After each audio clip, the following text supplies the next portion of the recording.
good day out there today. I thought the weather was great. I thought the players did a good job. Another really enthusiastic, high-tempo practice. No pads on, so no contact, but guys running to the football. And I thought we were a little bit cleaner today than we were on the first day, which was good because we put another big install in. And one other thing, I guess, before I open it for questions, I had a nice opportunity. I get one more opportunity, I should say, to wish Vivian and the girls good luck tonight. And we're pumped up for them and hoping that they can advance again in the women's NIT. Questions? What will change from the first 2 days to Saturday? The other pads, what will be different? We see this. Well, I think the team periods will be shorter, and there'll be more of them. We've kind of done two big team periods, one run emphasis, one pass emphasis. The first couple days here, we'll move around a little bit more within the practice. There'll be contact. I mean, that certainly will be different. And I think we'll have an opportunity maybe to do more with the linemen together. Right now we're doing some pass rush things, but with the pads on now we can start doing some run drills, some combination drills, some half line run drills. So those things I think will really help start to advance some of our younger players. And what have you seen from Laviano the first couple of days? I know it's early. It's very early, and I almost want to hold off commenting on any of them maybe until after Saturday. But I think in terms of I'll comment maybe just on his demeanor in the huddle. I thought he's done a good job running the team so far. Overall, your assessment of them today, were they more accurate, or did they the quarterbacks improve since the other day? It was interesting. I should have brought it down with me. I don't have the charting from Tuesday's practice, but it was different when I saw it than what it was on the field. Now today on the field it looked cleaner. So now I didn't think it was very clean at all on Tuesday, so I wouldn't have had to improve much for it to look cleaner today. But I'm anxious to go in and look at the film and see that. My first impression is that yes, it was, but until I get the numbers of everything, I don't watch it. I don't just watch them. What kind of environment are you hoping to have Saturday with lots of fans and recruits and stuff like that? I think it's going to be a great environment. I think it's an enjoyable thing for our team. When the fans come out, and their families are always welcome. We have some family members who come almost on a daily basis, but not the numbers that we have on the weekends. And usually the weekends in general, the families bring a little bit of a different atmosphere to practice. Having the fans here as well, I think is going to create just a little bit more energy. I think the players look forward to it. Nadir left to practice early. Everything all right with him?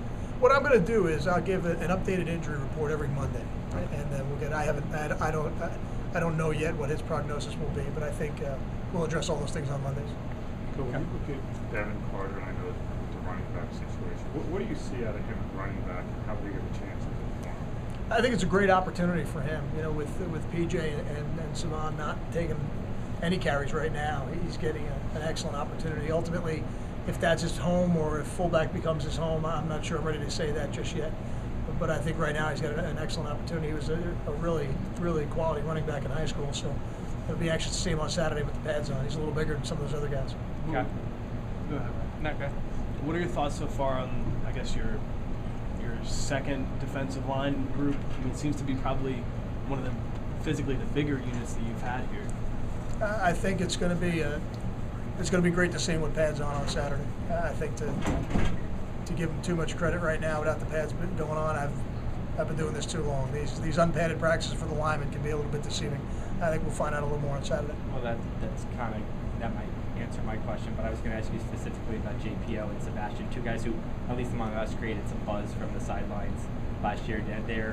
Do they look like guys who are anxious to get on the field after not really playing last year, and how much of an opportunity is there for young guys on your D-line? Yeah, I think the team is anxious. And the D-line, I think there's tremendous opportunity. You'd love to play 8-10 guys if you felt like they could all be productive. You could keep them fresh, and you could roll them in and roll them out. And there's no doubt in terms of motivation, there's nothing better than competition. So I think all those things are positives for us right now, and won't be a final evaluation. We'll have a much better evaluation, I think, after Saturday than we did after the first two. Kyle, obviously Caleb, flirted with the NFL. How much of a difference is it to have him back for next year? I think anytime you have an opportunity to bring back a player who's been in your program 3 or 4 years, and guys like Caleb Johnson, guys like Lorenzo Waters, they add a certain degree of experience that is really valuable for us. Looking ahead to the first game on the road on the other side of the country, to have some guys in that locker room who have been in those environments before, I think it's always an advantage. You have to put some growing pains with the quarterback situation in the sense that 4 of them have never taken a snap in a game. And are you seeing that? Gary obviously has, as he Sure. does. The rest don't, in terms of game experience. I don't know if we will or we won't, but I know right now we are just because of the limited amount of reps they're getting. And that's kind of what I said on Tuesday. You know, we're going to go in and evaluate the first 2 practices and decide how we'll line them up on Saturday and gauge some of the reps within the team periods maybe a little differently than we did the first 2 periods. They'll all get an opportunity on Saturday, but even after that, I think we're going to really have to continue to do that. I've always felt that the guy who is the starting quarterback is going to need a significant amount of reps to be ready, and to try to minimize whatever that effect could be that you were asking in the question. But we're certainly going to also give the other guys who haven't been in the games an opportunity to show us that they might be the best one.